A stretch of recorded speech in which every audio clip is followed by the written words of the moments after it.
I've never liked people. I like dogs. With dogs, as indeed with people, my advice is to be unsentimental. Gerald, my husband, was more of a cat. You know, husbands really are like cats. They get under your feet, they lounge around all the time, mew at you constantly for food, and present their bits at you inappropriately. You really want them to go outside, but you're worried that they might come into contact with some germ-infested bird. Gerald was always trying to get me to do things with him, like so matching his and hers aprons for us to wear, baking the latest Pinterest craze, brewing his own fizzy hops, and building a fort out of soggy newspaper and wood glue. He was quite proud of that, until I unveiled my papier-mâché sculptures of the 7 wonders of the world, to scale. After that, he wanted me to be his assistant when he tried to learn magic.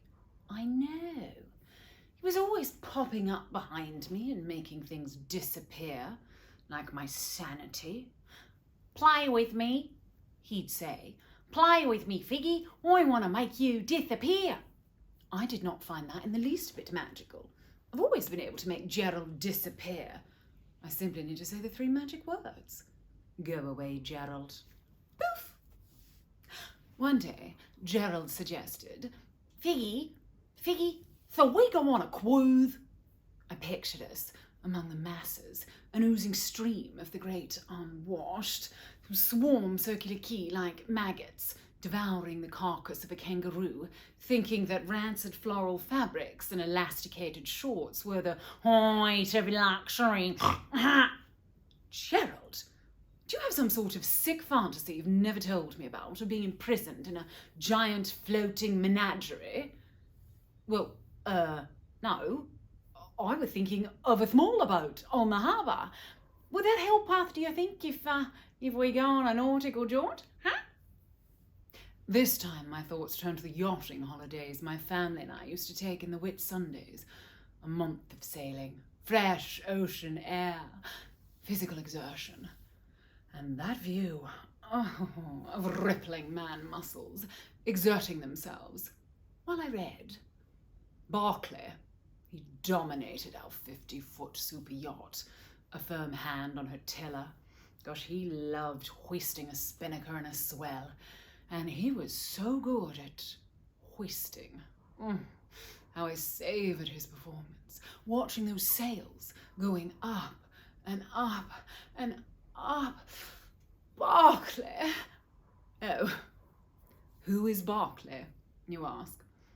Well, Barclay Thackeray, my childhood sweetheart, my one true love. Barclay was a great big bull mastiff god of a man.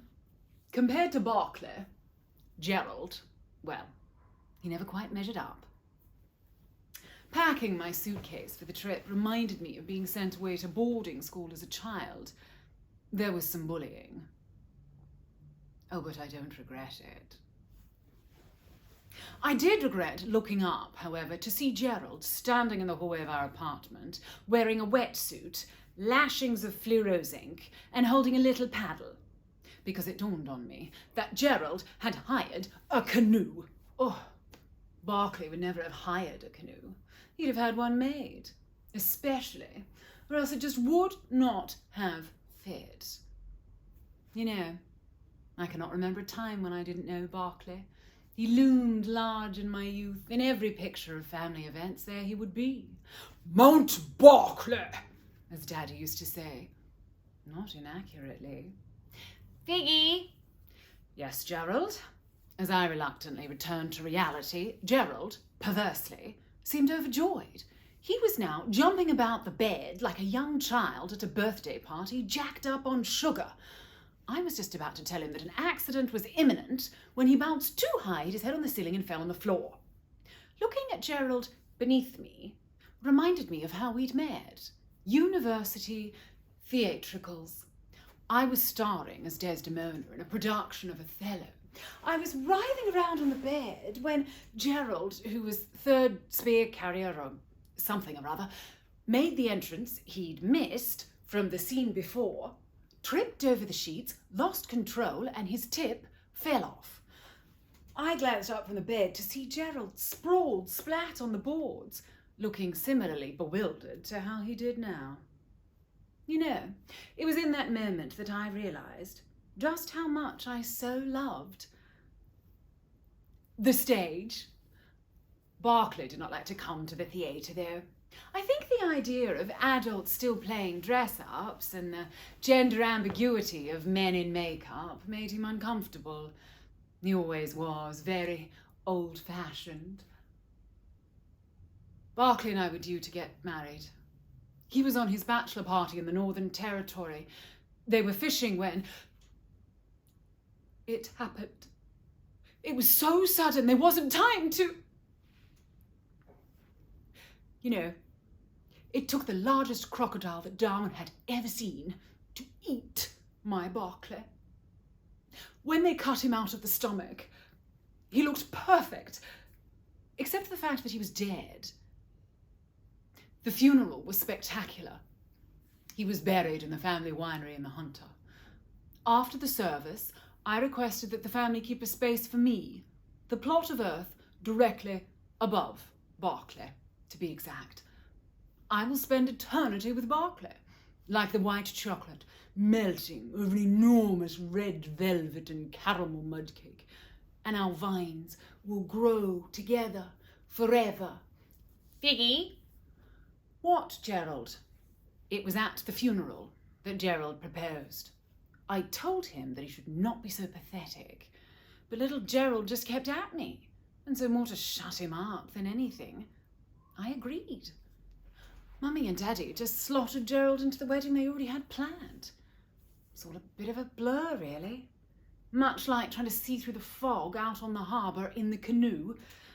The weather had taken a turn for the worst, and Gerald was being tossed about, which he normally didn't mind, but he was starting to look quite green, even under his pink zinc. He suggested that he should get out and swim for help. I tried to talk him out of it, but he insisted and awkwardly positioned himself over the side. You know, Gerald and I never did manage to consummate the relationship. Not properly. That was Gerald for you. Forever overexcited. And into the water he went. Plop! I managed, of course, to manoeuvre the canoe back to the dock. Effortlessly. I made my own way back to the apartment and let myself in. When Gerald was still not there in the morning, I was relieved.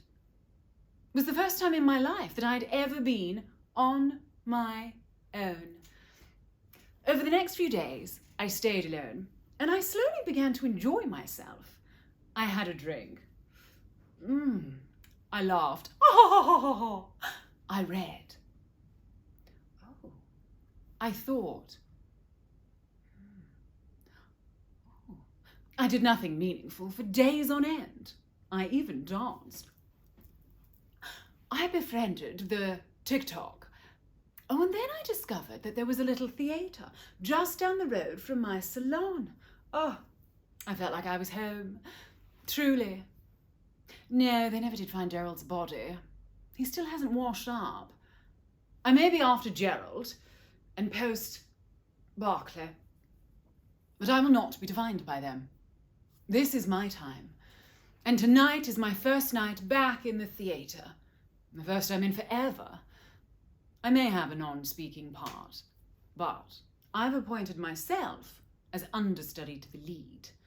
She's not exactly pulling her weight. I know all her lines, and I'm just waiting. I must see if there's something I can do to encourage her. Oops. Thespians are like dogs. It doesn't pay to be too sentimental.